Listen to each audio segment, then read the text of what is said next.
हमारी फिल्म जो है इमरजेंसी 17 जनवरी को आ रही है। ये वही इमरजेंसी है जिसकी हर जगह चर्चे होते हैं, चाहे पार्लियामेंट हो, चाहे न्यूज़ चैनल्स हो, चाहे पक्ष हो, चाहे विपक्ष हो। आपने देखा होगा कि मिसेस गांधी पर आज तक कोई फिल्म नहीं बना पाया।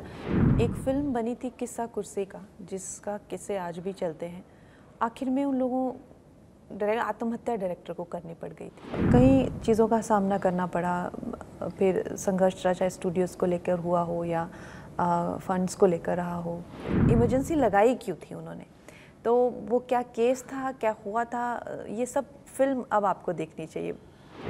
This will be one of the finest films made on any political subject. आज आप इंदिरा गांधी को देखते हैं पर्दे पर, मतलब शी एज इंदिरा गांधी, वो हमें लगता है अरे ये तो कर दिया, but it's not that easy. मेरे लिए बहुत ज़रूरी था कि अगर अनुपम जी फिल्म नहीं करते तो मैं शायद फिल्म ही नहीं बनाती। जॉर्ज फर्नांडिस एंड ऑल की तो हड्डियाँ भी तोड़ दी थी, तो और उन्होंने सारी उम्र वो सहा है फिर जो उनकी हालत। और जयप्रकाश नारायण की भी अगर असमय मृत्यु हुई तो वो भी जेल में अत्यधिक टॉर्चर होने से हुई थी। बहुत संघर्ष रहा। जैसा आपने देखा होगा कि मिसेस गांधी पर आज तक कोई फिल्म नहीं बना पाया। एक इंस्पायर्ड बोलना, नाम कुछ रख देना या इस तरह से तो बने हैं कुछ कुछ किस्सों पर, लेकिन एक इंटायरिटी पे अगर आप देखें तो कोई मिसेस गांधी पे फिल्म नहीं बना पाया। एक फिल्म बनी थी किस्सा कुर्सी का, जिसका किस्से आज भी चलते हैं। आखिर में उन लोगों आत्महत्या डायरेक्टर को करनी पड़ गई थी। इस तरह का जो है वो माहौल उनके लिए कर दिया गया था। तो आज के दौर में भी एक तो सबसे पहले तो हिम्मत ही हमें तब आई क्योंकि अब जो है इस दौर में freedom of expression is there. और चाहे ठीक है हमें ये फिल्म न जाने कितने समूहों को दिखानी पड़ी, ये फिल्म की हर चीज़, चाहे वो अगर आप देखें डॉक्यूमेंटेड हिस्ट्रीज़ हो, प्रमाण देना हो, कहाँ से है क्या सोर्स देना हो, वो हमने एक एक चीज़ पे हमारी फिल्म की स्क्रूटनी हुई है, एक एक चीज़ पे। उसको पार करते हुए, उसको लांघते हुए आज हम यहाँ पर आए हैं। तो we have lot of faith in our constitution, country और सेंसर बोर्ड, जिन्होंने आज हमें अलाउ किया है। And we are very happy and very eager to show the film to the world. Kanha ji, जब आप एज ए डायरेक्टर इस फिल्म को कर रहे हो, एज ए प्रोड्यूसर भी कर रहे हो, बहुत सारा पैसा लगता है। कोई फिल्म बनाना कोई खाने का काम तो है नहीं, ऐसा नहीं। और आपको ये सब अंदाज़ा था कि इस तरह की तकलीफ़ें हमको फेस करनी पड़ेगी या नहीं? मुझे इस बात का अंदाज़ा बिल्कुल नहीं था कि मुझे इमरजेंसी बनाते वक्त इतनी ज़्यादा, क्योंकि मेरी फिल्म्स जो हैं अगर आप देखें इससे पहले उसी बजट में मैंने बनाई है। एक बड़ी कंफर्टेबली जो है वो मेरी फिल्म उस बजट में बन जाती थी।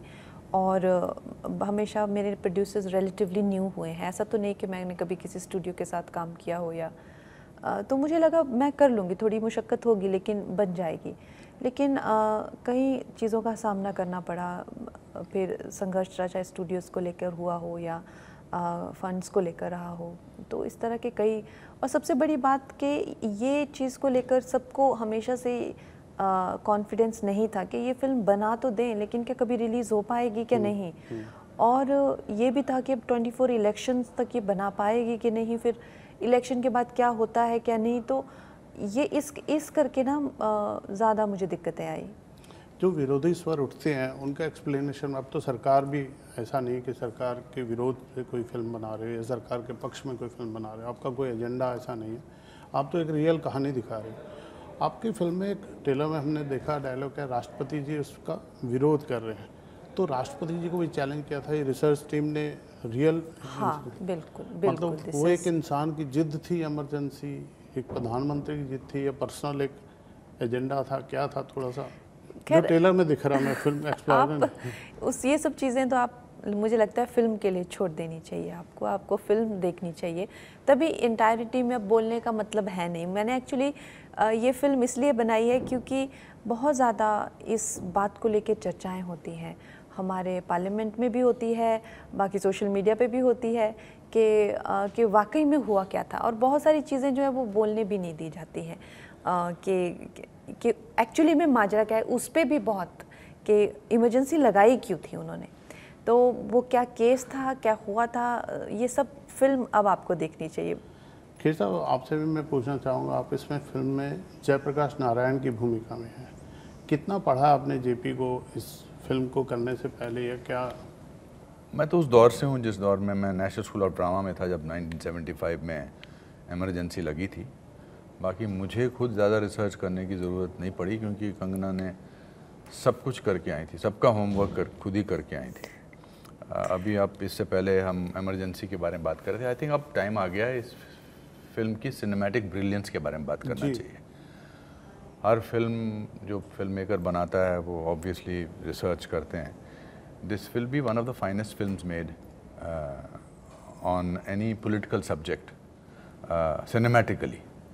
जब हम JFK की बात करते हैं जिस इंटरनेशनल सिनेमा में, अब इस फिल्म को हमको कंट्रोवर्सी से कि कैसे बनी, क्या हुआ, अब हम इसको इससे ऊपर वाले प्लेटफॉर्म पे ले जाना चाहिए कि now watch the film how a girl in this case from, ये इतना एफर्टलेस काम करती हैं कि इसके पीछे कितनी मेहनत करती हैं उसका अंदाज़ा नहीं करवाती हैं।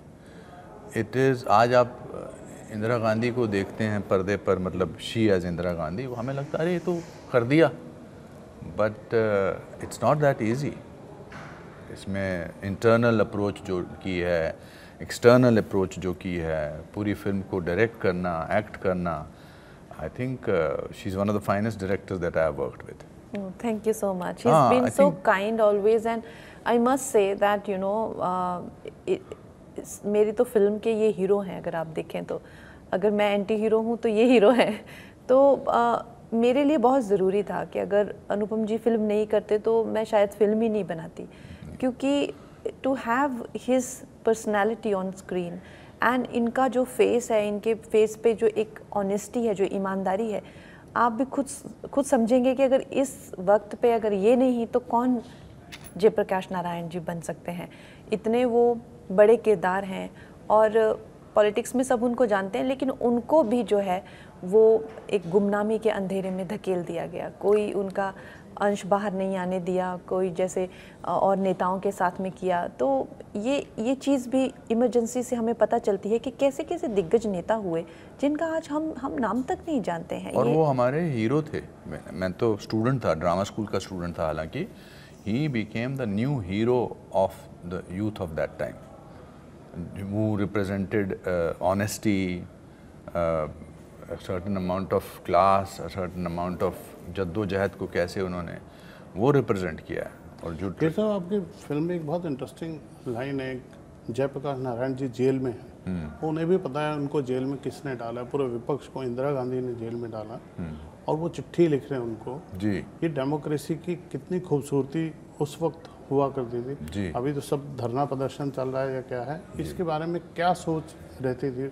I think dignity was a very important उस समय। जिस डिग्निटी से जयप्रकाश नारायण जी ने इसको पूरे मुद्दे को उठाया था, या आई थिंक वो उनकी खुद की क्लास बताती थी। और आपको पता है ये वाकई में ये हमारे पास डॉक्यूमेंटेड लेटर है जयप्रकाश नारायण का, हमारे पास क्या आपको अवेलेबल मिल जाएगा। उन्होंने इतना खूबसूरत लेटर प्रधानमंत्री जी को लिखा था। हम तो खैर वो इतने 8-9 पन्ने का नहीं बता सकते हैं, उन्होंने 8-9 पन्ने, उस टाइम पे वो बहुत लिखते थे ना, लेटर्स बहुत एक दूसरे को लिखते थे, लेकिन वो 8-9 पन्ने का लेटर पढ़ेंगे आप तो आपको इतनी हैरानी होगी कि इतने गंभीर जो स्थिति है, जो कि इनका ऐसा रिमांड हो रहा था उस टाइम पे। आप सोच सकते हैं कि जॉर्ज फर्नांडिस एंड ऑल की तो हड्डियां भी तोड़ दी थी, तो और उन्होंने सारी उम्र वो सहा है फिर जो उनकी हालत। और जयप्रकाश नारायण की भी अगर असमय मृत्यु हुई तो वो भी जेल में अत्यधिक टॉर्चर होने से हुई थी। तो उस वक्त पे इतना उनमें एक, आप समझिए कितना एक प्रधानमंत्री को लेकर और कॉन्स्टिट्यूशन को लेकर उनकी एक वो आप भावना समझिए। उन्होंने कितना सुंदर लेटर उनको लिखा है। शायद उन शब्दों को हम पूरा अगर आप तो आपकी आंखों में भी आंसू आ जाएगा कि उनको इतने अच्छे से समझा रहे हैं हर चीज़, और कहीं भी कोई भी कड़वाहट फिर भी नहीं आपको। तो इस तरह के वो महान व्यक्तित्व थे। आपकी लुक्स की भी बहुत तारीफ हो रही है, इतना अच्छा मेकअप, इतना अच्छा, आपने आवाज़ पे भी बहुत काम किया है। किसको इसका श्रेय देना चाहेंगे? क्या हमारे जो प्रोस्थेटिक आर्टिस्ट हैं डेविड, वो he is the right now the best in the world. उन्होंने डार्केस्ट आवर में उनको ऑस्कर अवार्ड्स मिला, गैरी ओल्डमैन की ट्रांसफॉर्मेशन जो चर्चिल में की। तो हमारी छोटा सा देश है, हमारे छोटे छोटे बजट होते हैं, इतनी बड़े लेवल पे हम लोग फिल्में बनाए नहीं सकते हैं, और ख़ासकर नए डायरेक्टर्स के लिए और भी मुश्किल होता है। और फिर पॉलिटिकल ड्रामा हो या एक, जैसे मैंने कहा, एक बूढ़ी औरत की कहानी, तो उसके लिए फिर और कम। लेकिन आई वुड से कि हमने किसी भी डिपार्टमेंट में कोई भी कसर नहीं छोड़ी है। दिस इज़, चाहे वो फोटोग्राफी हो, चाहे वो छोटी से छोटी चीज़ में, मतलब I have really got the best in the world for everything. चलिए, जो आपके फैंस ने इतना इंतज़ार किया, आप खुद बता दीजिए कब आ रही है फिल्म अभी फाइनली, और क्यों देखने जाएं? हमारी फिल्म जो है इमरजेंसी 17 जनवरी को आ रही है। ये वही इमरजेंसी है जिसकी हर जगह चर्चे होते हैं, चाहे पार्लियामेंट हो, चाहे न्यूज़ चैनल्स हो, चाहे पक्ष हो, चाहे विपक्ष हो। तो ये क्या माजरा था और क्या हुआ था और क्यों हुआ था और उसके बाद क्या हुआ, ये जानने के लिए 17 जनवरी को अपने परिवार के साथ जाएं। और 26 जनवरी के ही पहले का वीकेंड है, तो देश प्रेम की भावना को से भी आप ओतप्रोत हो जाएंगे जब ये फिल्म देखेंगे। केशव, आप भी धन्यवाद। नहीं, मेरे हिसाब से ये ऐतिहासिक रूप से तो बहुत इम्पोर्टेंट फिल्म है ही, लेकिन सिनेमैटिक पॉइंट ऑफ व्यू से भी ये बहुत इम्पोर्टेंट फिल्म है। इन्होंने इससे पहले जितनी भी फिल्में की हैं, इनका काम हमेशा अच्छा रहा है। इस फिल्म में इन्होंने डायरेक्टर, एक्टर, हमसे भी जो काम निकलवाया है, और जो कलाकार इस समय यहाँ नहीं हैं, उनकी तरफ से भी बोलना चाहूँगा कि this is one of the finest films you will see this year. और इसकी शुरुआत आप 17 जनवरी से करिए। एमरजेंसी थिएटर्स में देश विदेश में ये फिल्म रिलीज़ हो रही है, ज़रूर देखिए। चलिए, ऑल द बेस्ट, आपको बहुत शुभकामनाएं। Thank you.